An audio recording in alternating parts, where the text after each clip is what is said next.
You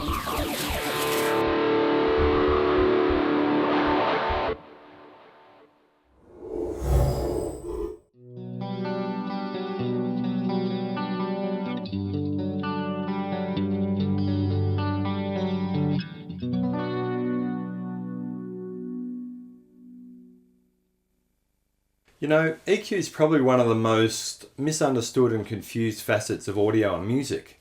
But once you come to understand a few of the basic parameters that go into making up EQ, it can actually be really useful in helping you to achieve the tones that you're chasing. The two most common types of EQ is graphic EQ and parametric EQ, both of which the GT10 have. Graphic EQ, like this Boss GE7 here, is a group of sliders that are at fixed frequencies. So when you move the slider of the frequency above 0 dB, that's called boosting. When you move it below 0 dB, it's known as cutting. So basically here we've got a 7-band EQ. So there's 7 set frequencies that we can either cut or boost. Now, initially, graphic EQ is probably the most easy to understand and probably the most instantly gratifying, because you simply move a slider and you can instantly hear the results of the sound. But you're a little bit limited as to the frequency range because they are set at set frequencies. Now, the GT10 has a graphic EQ which is a 10-band fixed graphic. So similar to this being a 7-band in that it's got 7 different frequencies, the GT10 actually has a graphic EQ that has 10 bands. Now, I've assigned the 10-band graphic to effects block 1, and if I just change the display mode, you'll see the sliders there. Now you can see the frequencies that each slider represents here. You've got from 31 Hertz all the way up to 16 Hertz. So I can basically change this where this block is by using the cursor. So if I start at the left-hand side here, the 4 parameter knobs correspond to the 4 sliders that are currently highlighted there. So as you rotate, you can actually see them. So if I just scroll along, I'll just change one of the sounds so that you can actually hear it happening in real time.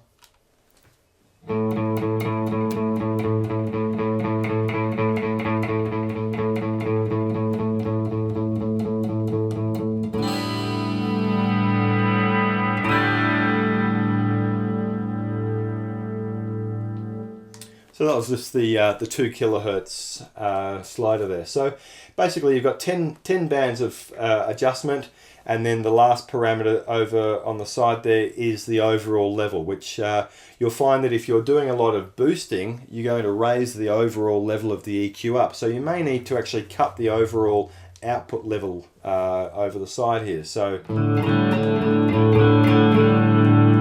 can hear that's just clipping a little bit, so I'll just bring it down.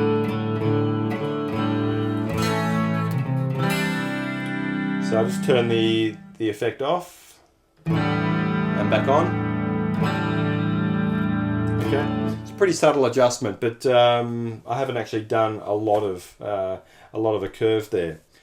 So with parametric EQ, there are 3 main parameters that you need to understand. You've got frequency, Q, and gain. Now it's pretty easy when you get into it. Basically, the onboard EQ has 4 different frequencies that we can adjust, but we can actually adjust how broad the frequency range is affected by use of the Q control. So as an example, let me use the frequency and move it to 2 kilohertz. Okay, that's a mid-range frequency. So you can see the overall slope here, which is fairly gradual. So by using the Q control, I can actually tailor how wide or how many of the neighboring frequencies are affected by my EQ adjustment. So let me just broaden it right out. So you can see at its lowest setting is giving it its broadest range. So it's affecting not only 2 kilohertz, but it's probably affecting all the neighboring frequencies around it. So if I want to boost or cut a broad range of frequencies, I can actually lower the Q right down so that I'm covering a much wider range. Similarly, if I make the range really narrow, I can do what's called notching, and I can affect just the single frequency. And by using the gain, I can control how loud or soft the notching is. So you can see I'm cutting now. It'll cut down to 20 decibels. So if I just play here, now I'll start boosting. Okay, now if I start moving the frequency around, you can do what's called sweeping the frequencies, and you can hear the actual adjustment taking place.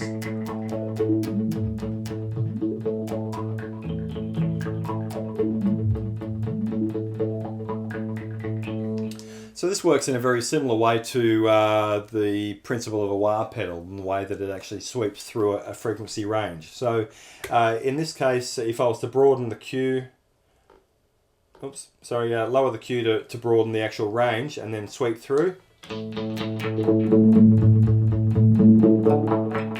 you can hear a much fatter sound. So, I mean, as an effect, you could assign the actual frequency to the expression pedal if you wanted to, and you could sweep through it to create like a nightclub filtering synth kind of thing. So, basically, with the parametric EQ you've got, I'll just move it through the first page.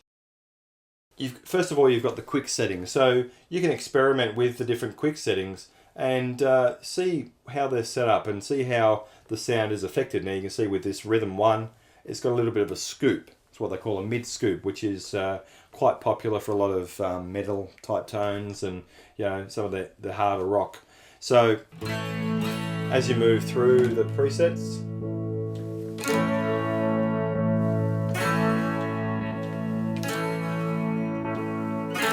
you can instantly hear the effect that they're having. Now, if I just go to the first page of our setting, we've got a low and a high setting that we can actually change here. So you can see the low end, you can see the high end, which is the high frequencies. The low end is for the bass frequencies. We just go to the next page.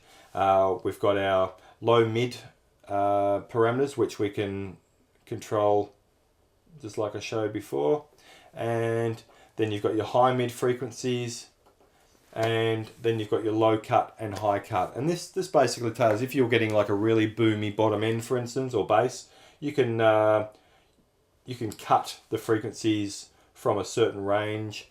In the same way with your high cut, if you've got a really brittle high end, you could just cut so that it's basically shaping where the low end and the high end start. So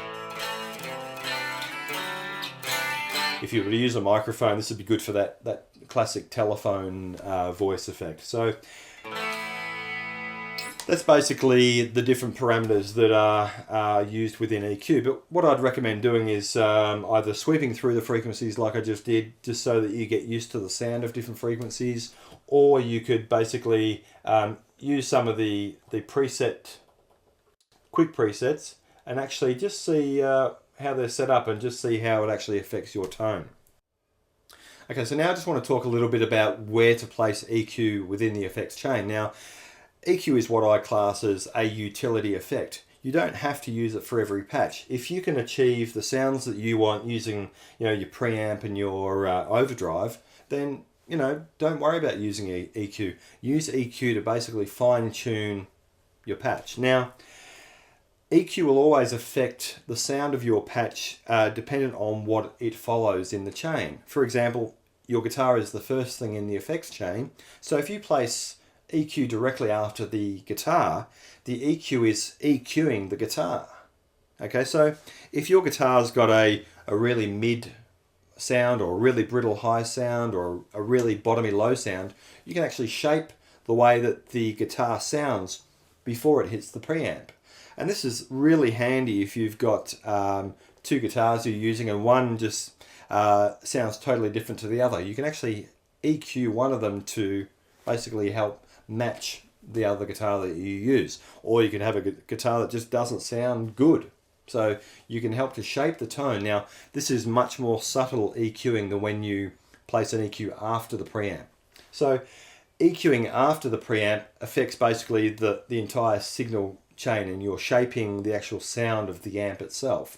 So it's shaping the tone of the guitar to the overdrive, to the preamp, and then thereafter. So, it's possible to put an EQ after the input, before the preamp, so that you can first shape the sound of your guitar, and then you can put a second EQ after the preamp to overall shape the sound of the entire patch. So, have a think about where you place the EQ and experiment with the different settings. And, once you become more familiar with the different parameters, it's, invaluable in helping you to quickly achieve the tone that you might be chasing.